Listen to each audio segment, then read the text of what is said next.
The relationship between mental health and housing.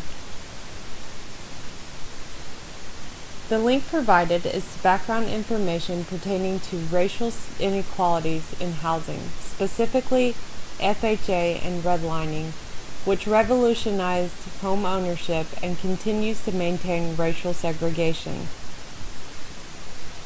In the next article, although there is no single factor that provides the pathways linking health and socioeconomic status, lower SES individuals have a higher prevalence of almost all major psychosocial risk factors for health. House and Williams 2000 note that what makes socioeconomic position such a powerful detriment of health is that it shapes people's experience of and exposure to virtually all psychosocial and environmental risk factors for health. And these in turn operate through a very broad range of physiological mechanisms to influence incidence and course of virtually all major causes of disease and health. Because factors such as housing, wealth, income, employment, neighborhood, security, and health conditions are so intertwined, it is impossible to define the independent role of housing in determining health status. However, we may assess the relationships. The studies conducted in this article demonstrates the importance of physical housing conditions as assessed by the residents and in determining the self-reported degree of mental health stress of public housing. In many cases, mental health conditions of low-income residents could be improved through improved quality housing. The next study focuses on mental health consequences developed by social inequalities.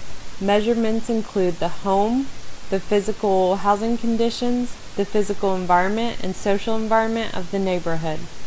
This article presents the information gathered by a project called SOFI conducted by Agencia de Salud Pública de Barcelona. This project served to produce new evidence on impact of structural policies on health inequalities and create advanced guidelines for the evaluation of these policies in Europe. Research concluded that people showed significant poor mental health when behind on house payments compared to those that were on time for their payment.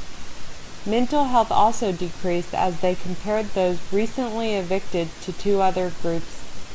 The research also showed that when people were relocated out of negative housing factors, their mental health improved. The last article highlights the relationship between housing affordability and mental health. The longitudinal study conducted in Australia relates that there is a strong correlation between unaffordable housing and poor mental health for those that rent in low and mid-low national income levels. When people are unable to afford housing accommodations, there is a decline in mental health that is more detrimental than other financial strains such as income.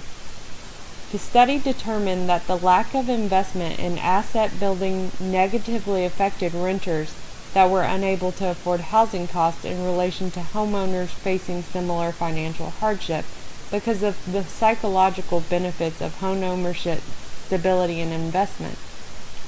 Since renting is considered less permanent and unrelated to the accumulation of personal wealth, the mental health of renters that live in unaffordable housing is poorer than those that live in affordable housing, and those that own their own home.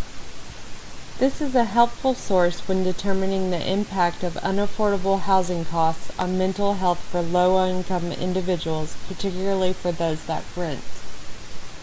Our research question: is depression more common in people that rent than in homeowners?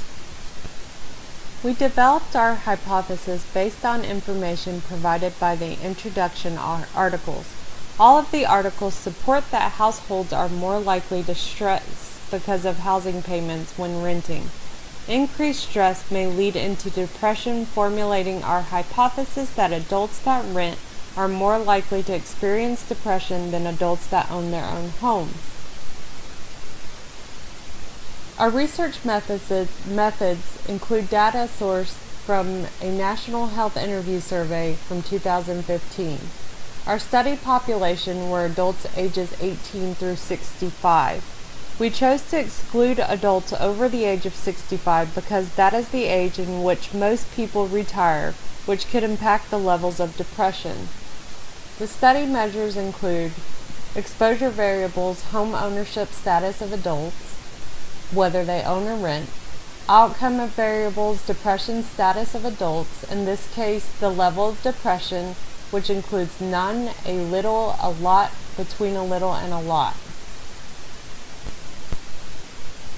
Using survey documentation and analysis, or SDA, we were able to run 3 cross-tabulations and compare data between 3 different variables: depression levels, educational attainment, and racial background, compared with the home ownership status. We used the status of household income above or below poverty threshold as a control. The statistical test that we chose is the chi-squared test. This is because we're working with categorical data and we want to compare samples. Notice that our p-value is less than 0.05, which means that there's a statistically significant difference between the levels of depression and ownership of a home. As you can see in the charts, with households at or above poverty threshold, the number of homeowners decrease as depression level increase. The numbers of renters, however, increase with an increase of the levels of depression. In households with income below poverty threshold, we see a high number of renters and a low number of homeowners, and both of them remain steady through the levels of depression. Now looking at the charts, you can see that owning a home is more likely if the household is at or above poverty level. The chart on the upper left in the households at or above poverty threshold shows that education increased, the number of homeowners did as well. Renting decreased as education increased. On the top right chart, you can see that renting in households below poverty thresholds, there is a slight decrease as educational level is increased, but overall renting is higher in households below poverty thresholds. On the left bottom chart in the households below poverty threshold, the highest number of homeowners are white and the highest number of renters are black. In the chart on the bottom right, we definitely get a good idea of housing inequalities. Even though both whites and blacks are at or above poverty threshold, you see that whites have a significant difference in those owning and those renting, but blacks are almost equal in both renting and owning. Note that the number of white homeowners are above black regardless of poverty threshold, as well as black renters above white. Our conclusions are the following. We can accept our hypothesis that homeowners have significant lower levels of depression compared to renters. We also found out that in households at or above poverty threshold, owning homes increase with achieving higher education. Vice versa, renting decreases with a higher education. In households at or above poverty threshold, owning homes significantly increases within whites but remains equal between black homeowners and black renters. Regardless of the status above or below the poverty threshold, there are higher numbers of white homeowners compared to blacks and higher numbers of black renters compared to whites.